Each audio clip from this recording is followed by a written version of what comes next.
আমি সত্যি লজ্জিত, দুঃখিত, আবেগ আপ্লুত, রাগান্বিত যে আমি একটি জেলার পুলিশ সুপার, আমি একজন মুক্তিযোদ্ধার সপক্ষের লোক এবং আমার বাবা মা দুজনই মুক্তিযোদ্ধা, যে আমি এখানকার পুলিশ সুপার।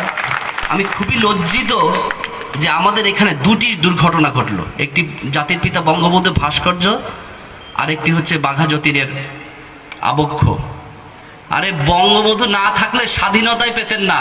বঙ্গবন্ধু মানেই স্বাধীনতা, বঙ্গবন্ধু মানেই বাংলাদেশ।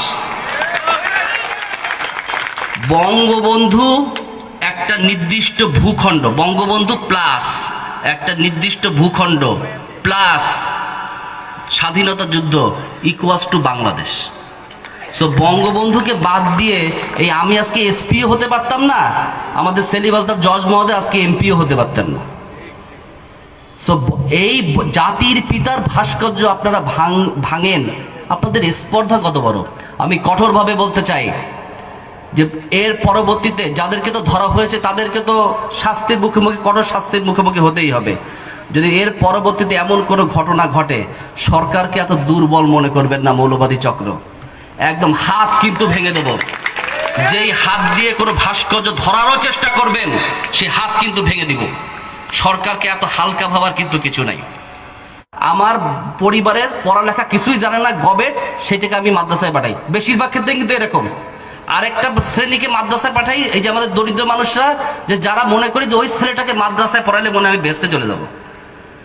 আপনার ছেলেকে মাদ্রাসায় পড়াই কিন্তু আপনি বেসতে যাইতে পারবেন না। ওই ছেলে যদি কুলাঙ্গার হয়, আর ওই ছেলে যদি আপনার মৃত্যুর পরে রব্বির হামহুমা কামা রাব্বায়ানি সাগীরা না বলে, তাহলে আপনি কি বেঁচে যাইতে পারবেন? পারবেন না। এদেরকে এই যে বিনা পয়সায় পড়ায় আর বিনা পয়সায় মগজ ধুলাই করে, মগজ ধুলাই করে। আবার রাস্তার পাশে টেবিল নিয়ে বসে যে দান করেন, কোরবানির চামড়া দান করেন, অমুক দান করেন। এইসব দান করে আমরা কি সৃষ্টি করছি? আমাদের টাকায় চলে, আমাদের জমিতে থেকে বাংলাদেশে অবস্থান করে আপনি বাংলাদেশের বিরুদ্ধে কথা বলবেন? এটা কি কেউ মানবেন? এখানে যারা আছেন মানবেন? আপনি যদি বাংলাদেশের সংবিধান, বাংলাদেশের আইন না মানেন, আপনার কাছে তিনটে অপশন আছে। এক অপশন উল্টাপাল্টা করবেন, হাত ভেঙে দিব, জেল খাটতে হবে। দ্বিতীয় অপশন হচ্ছে গিয়ে একেবারে চুপ করে থাকবেন, বাংলাদেশের ইতিহাস, বঙ্গবন্ধু স্বাধীনতা নিয়ে কোনো প্রশ্ন করতে পারবেন না, চুপ করে নিজের জীবন যাপন করবেন। আর 3 নম্বর হলো, যদি আপনার বাংলাদেশ পছন্দ না হয়, তাহলে you are welcome to go your পেয়ারা পাকিস্তান। আপনি আপনার পেয়ারা পাকিস্তানে চলে যান।